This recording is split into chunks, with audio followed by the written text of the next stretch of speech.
치매 소동. 김혜옥 70을 간 넘긴 나이에도 꼿꼿한 허리와 잔잔한 미소를 잃지 않던 여인이었다.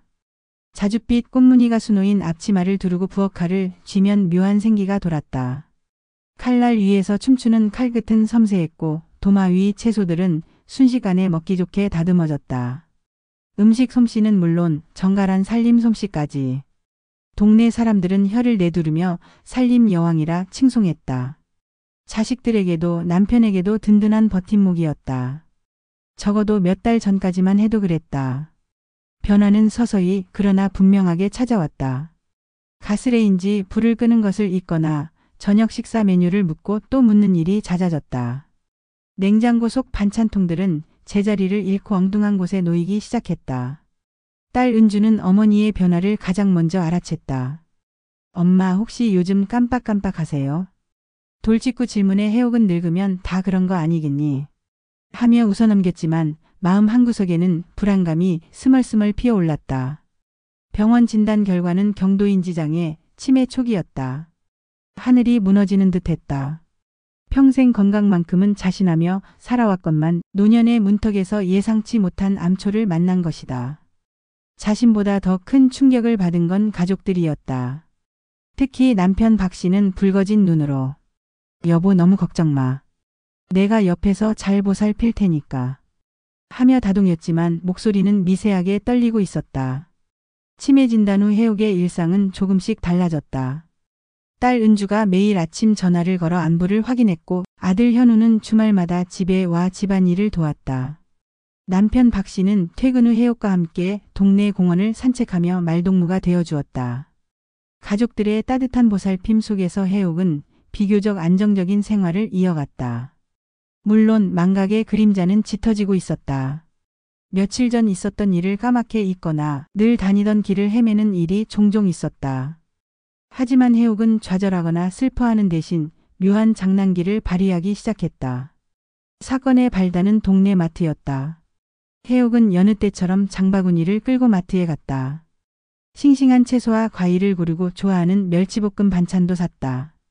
계산대 앞에서 지갑을 열려는 순간 해옥은 문득 엉뚱한 생각이 떠올랐다. 내가 치매 환자라고 하면 어떻게 될까? 호기심 반 반항심 반이었다. 해옥은 계산원 앞에서 천연덕스럽게 말했다. 어머 지갑을 안 가져왔네. 어쩌지?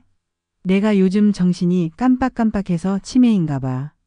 계산원은 당황한 표정을 지었다. 해옥의 능청스러운 연기에 속아 넘어간 것이다. 어르신 괜찮습니다. 다음에 오실 때 주셔도 됩니다. 해옥은 넉살 좋은 웃음을 지으며 마트를 나섰다. 물론 다음날 마트에 들러 계산을 했지만 묘한 쾌감을 느꼈다. 망각이라는 병을 핑계 삼아 일탈을 감행했다는 짜릿함, 그리고 주변 사람들을 속였다는 장난스러운 우월감. 그것은 해옥에게 잊고 있었던 삶의 활력을 되찾아주는 듯했다. 마트 사건 이후 해옥의 치매 핑계 소동은 점점 더 대담해지고 엉뚱해졌다. 동네 빵집에서는 빵을 훔쳐먹고 경찰서 앞에서 길을 잃은 척 소란을 피우기도 했다. 심지어는 새벽 기차를 타고 홀로 훌쩍 여행을 떠나기도 했다. 물론 해옥의 일탈은 오래가지 못했다. 빵집 주인은 해옥의 얼굴을 알아보고 쫓아와 빵값을 받아냈고 경찰은 해옥의 집 주소를 확인해 가족들에게 연락했다. 새벽 기차 여행은 딸 은주의 신고로 종착역에서 붙잡히는 것으로 막을 내렸다. 해옥의 엉뚱한 소동은 가족들에게는 웃픈 일상이 되었다. 아침에 눈을 뜨면 오늘은 또 어떤 소동을 벌일까 가슴 졸이며 하루를 시작해야 했다. 마트, 빵집, 경찰서, 기차역 해옥이 가는 곳마다 소동이 끊이지 않았고 가족들은 정신없이 그녀를 뒤쫓아다녀야 했다. 동네 사람들은 혀를 끌끌 차면서도 한편으로는 해옥의 엉뚱함에 웃음을 터뜨렸다. 김혜옥 씨 치매 걸리고 나서 더 심하다는 농담 섞인 핀잔도 들려왔다. 해옥의 소동은 절정에 달했다. 어느 날 해옥은 동네 은행에 가서 통장 잔고 전부를 인출하려 했다. 은행 직원은 고액 현금 인출에 수상함을 느끼고 해옥에게 인출 목적을 물었다. 해옥은 당당하게 말했다. 내 돈 내가 찾는데 무슨 상관이에요.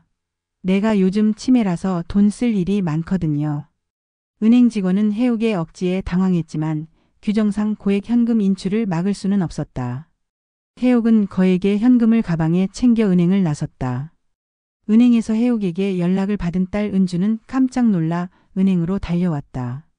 하지만 해옥은 이미 사라진 후였다. 은주는 어머니가 또 엉뚱한 일을 벌일까봐 가슴을 졸이며 어머니를 찾아 나섰다. 동네 골목골목을 헤매고 마트와 빵집, 경찰서까지 샅샅이 뒤졌지만 어머니의 흔적은 어디에도 없었다. 절망적인 마음에 은주는 집으로 돌아왔다. 혹시나 하는 마음에 집 안을 둘러보던 은주는 안방 장롱문이 살짝 열려 있는 것을 발견했다. 조심스럽게 장롱문을 열자 눈앞에 펼쳐진 것은 뜻밖의 광경이었다. 장롱 안에는 해옥이 은행에서 인출한 현금이 가득 쌓여 있었고 그 돈 위에 해옥이 쓴 편지 한 장이 놓여 있었다. 편지에는 이렇게 쓰여 있었다. 사랑하는 가족들에게 내가 치매라고 해서 너무 걱정하지 마세요. 나는 아직 정신 멀쩡하답니다. 다만 가끔씩 엉뚱한 짓을 하고 싶을 뿐이에요. 미안하고 고맙고 그리고 사랑해요. PS. 내가 치매라 했지 어리석다곤 안 했잖아. 편지를 읽은 은주는 털썩 주저앉아 엉엉 울음을 터뜨렸다. 눈물 속에는 그동안 마음 졸였던 걱정과 불안, 그리고 어머니의 장난스러운 반전에 대한 황당함과 웃음이 뒤섞여 있었다. 곧이어 현관문이 열리고 해옥이 웃으며 집으로 들어왔다. 어때? 내 연기 좀 장난스러웠니? 해옥의 능청스러운 물음에 은주는 눈물을 닦고 웃음을 터뜨렸다. 엄마 정말 대단해요.